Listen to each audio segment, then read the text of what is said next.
Está conosco o professor José Roberto Mendonça de Barros.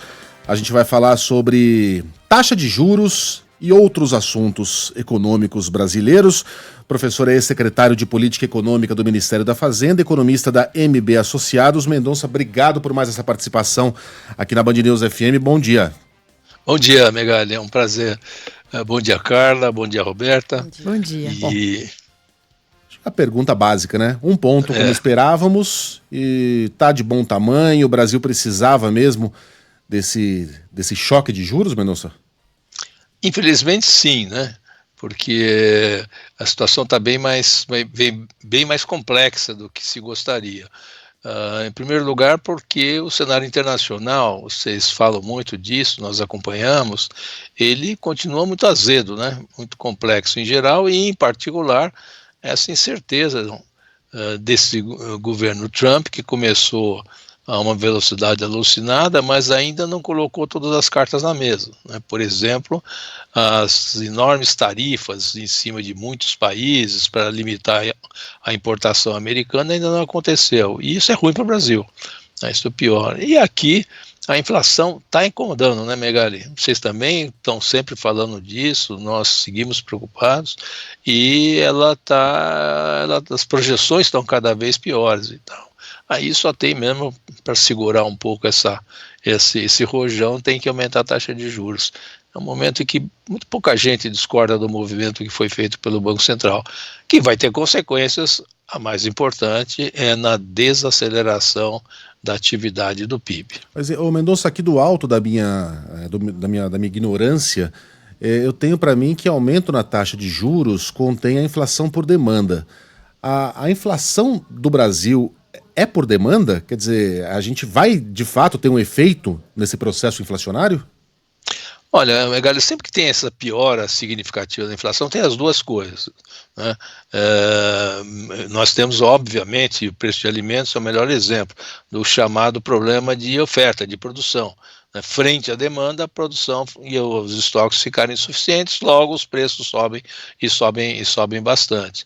Mas, inequivocamente, tem havido uma demanda bastante forte e até um pouco acima da capacidade produtiva. Tem sim, pela expansão do crédito, pela expansão das transferências governamentais dos últimos 2 anos, pelo próprio crescimento. Tem coisas boas e coisas ruins nesse conjunto aí, mas o fato é que a demanda está pressionando realmente os preços. Aí, quando você tem um problema na oferta, e nós tivemos e estamos lidando com vários, você junta as duas coisas e a alta de preço se materializa, né? Como na oferta muitas vezes não há muito o que fazer no prazo curto, por exemplo, alimentos, tem que esperar a nova safra.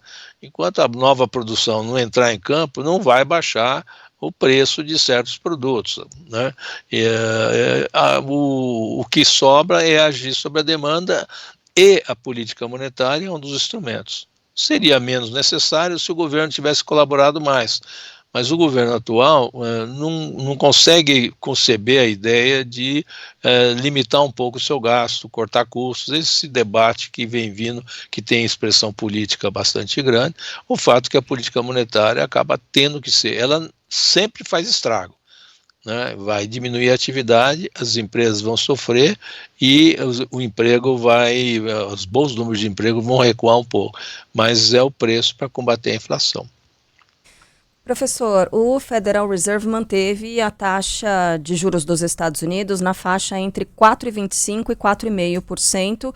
Eu queria perguntar para o senhor como é que essa definição dos Estados Unidos conversa com a decisão do Banco Central aqui no Brasil, digo no sentido de que efeito isso pode ter para a gente também. A gente sabe que taxa básica de juros subindo no Brasil encarece o crédito, segura o consumo, mas tem efeitos também sobre quem investe grana, coloca ali para trabalhar com ações, né, no mercado financeiro. Como é que essas duas ações vão refletir também no que se refere aos investidores?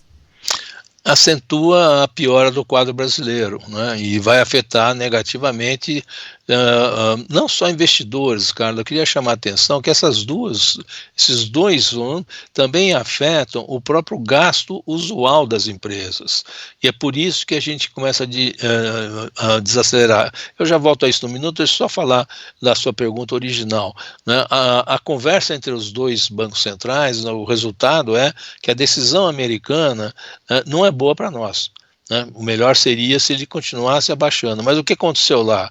Duas coisas. Uma, a inflação caiu, mas ela parou de cair, está longe ainda dos 2%, e mais do que tudo, que até as pedras sabem, que é a incerteza do novo governo.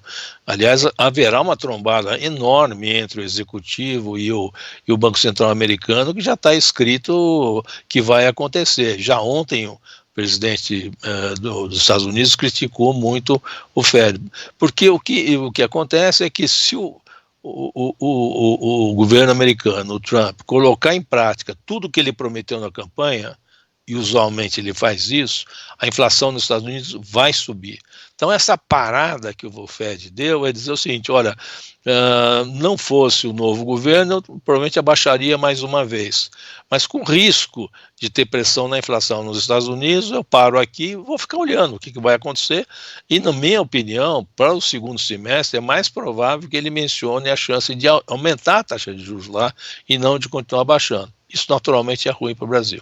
Só uma observação, Carlos, que eu queria complementar, que aqui dentro, o que está me impressionando muito não é só o investimento, é que eu estou vendo empresas que aprovaram um orçamento agora, em setembro, outubro do ano passado, já cortando o orçamento de lançamento de produtos, de gastos normais da empresa, com receio exatamente da queda do mercado.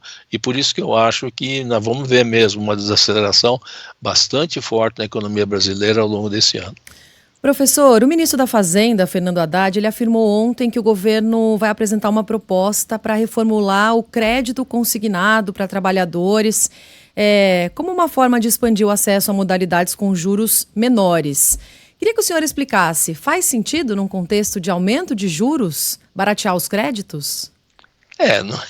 É algo que já vinha sendo trabalhado há muito tempo atrás, né? E evidentemente, se der certo, que é uma coisa, e quando der certo, uma coisa a ver, ele realmente estimula o aumento da demanda, né? Se você tem mais acesso a crédito. Em si, estruturalmente, é uma boa medida. O momento ficou meio esquisito, né? Esses processos procedem meio independentes. Agora, eu acho que esse anúncio, Roberta, ele, se chegar ao bom termo, ele vai demorar. Porque o que está sendo feito é o acesso a um site que vai permitir que os bancos acessem e olhem os dados do e-social para aí poder conceder crédito. Tudo isso é muito demorado. Então, como intenção, você tem toda a razão. Você foi ao ponto. São duas coisas que olham para lados diferentes. Mas essa medida, né, eu acho que demora para ter algum efeito, e no meu juízo vai ser um efeito bastante limitado, né, e eu quero lembrar, só vale para quem está no mercado formal, né, que recolhe o INSS e está no e-social. Mais uma vez, ela não tem nada a ver com esse grupo que tem dado tanto que falar política e economicamente, dos chamados empreendedores, de toda essa faixa que mais característica aí das periferias e que tem tido uma visão em geral muito mais crítica do que o governo está fazendo. Os MEIs. O Mário, nosso ouvinte que é de Salto, em São Paulo, tinha feito a mesma pergunta, viu, Roberta, professor? Que é justamente isso, a utilização do FGTS como garantia para financiamentos vai incentivar o consumo e, consequentemente, pressionar o aumento da inflação, não vai? É isso que o professor está dizendo, mas, professor, como o senhor disse, o momento foi meio esquisito, agora resta ao governo trabalhar a tal da comunicação para dizer, olha, quando estivermos num momento melhor de inflação controlada, a gente pode impulsionar o crédito dessa forma. Então, as coisas estão passando também pela comunicação do governo, né, professor? Sem dúvida, que é a grande preocupação ultimamente, né? E agora, lembrando que, de novo, comunicação não resolve nada se a essência não estiver boa, né? Então, mas é isso mesmo, eu acho que o o nosso ouvinte está coberto de razão, né? É a mesma coisa, Carla, dessa discussão que veio dos supermercados de mudar as regras do vale-refeição. Se ele for bem sucedido, a renda de quem recebe o vale-refeição, o cartão hoje, o ticket, vai subir 2%, 3%, 4%, o que é muito bom, e é muito bom para o supermercado vender mais, por isso que eles fizeram essa sugestão, né? Mas como é que aumentar a demanda, baixar preço, é algo que não é o que eu aprendi na escola. Ô Mendonça, só para encerrar aqui da minha parte, se eu acordasse de um coma hoje e abrisse o jornal, eu ia encontrar 2 Brasis. Eu ia encontrar um Brasil com a inflação relativamente controlada nos números, porém completamente fora de controle no supermercado. Um país que tem uma taxa de ocupação altíssima, o desemprego em baixa, dados econômicos sob controle, um crescimento alto, todo ano maior que o previsto, mas também um país caindo pelas tabelas, em que as pessoas não conseguem comprar tomate, deixaram de comprar café, não conseguem comprar nem ovo e o presidente vê a sua popularidade sangrar. Quem somos nós? E para onde vamos, Mendonça? Terapia. Terapia econômica. Que são duas coisas. É uma diferença clássica, né, entre o agregado, o macro, né, e a vida das pessoas, das empresas, que é o micro, né? Esses números, taxa de desemprego, etc., são médias agregadas, né, e realmente melhorou muito. Agora, no dia a dia das pessoas, além do emprego, né, a coisa que mais vem impacto em qualquer lugar do mundo é aquilo que te mexe com você todos os dias, que é ir ao supermercado e fazer suas compras. A mesma coisa aconteceu nos Estados Unidos. Uma das razões do Biden perder a eleição foi isso. A inflação estava indo para 2%, mas certos preços, o pão, o suco de laranja, a carne, etc., estavam subindo e subindo muito. Lá tem uma crise de ovo, o ovo virou bem mais precioso que tem, e ele perdeu a eleição por causa disso. Por quê? Porque isso incomoda o dia a dia das pessoas, né? E a gente vive no bairro, no dia a dia. Então, acontece com mais frequência do que a gente pensa. Não é só, o Brasil é muito maluco, tem coisas muito especiais, mas isso acontece também e está acontecendo em outros países.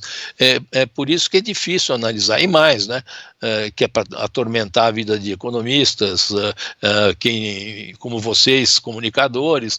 Essas coisas mudam ao longo do tempo. Então, o que parecia correto há 8 meses atrás vai se transformar eventualmente em coisa muito, muito difícil hoje. Por isso que não tem vitória definitiva nessas coisas, né? Agora, o que prevalece sempre é o macro, né? O país movimenta para melhor ou para pior, na economia, na política, por decisões macroeconômicas. E agora, mesmo na inflação, Megali, as projeções de inflação são muito piores do que a inflação de hoje. Então, de certa forma, o preço da comida está sendo uma espécie de vanguarda no horizonte de que a inflação, infelizmente, vai continuar subindo e provavelmente vai passar de 5%. José Roberto Mendonça de Barros, ex-secretário de Política Econômica do Ministério da Fazenda, economista da MB Associados, muitíssimo obrigado. E terapeuta agora, né? E terapeuta. Nosso terapeuta. Terapeuta nas horas vagas. Nas horas vagas, ou não conversa com os amigos, como vocês. Até a próxima, Mendonça. Até mais, bom trabalho para vocês. Valeu. Tchau. Se ele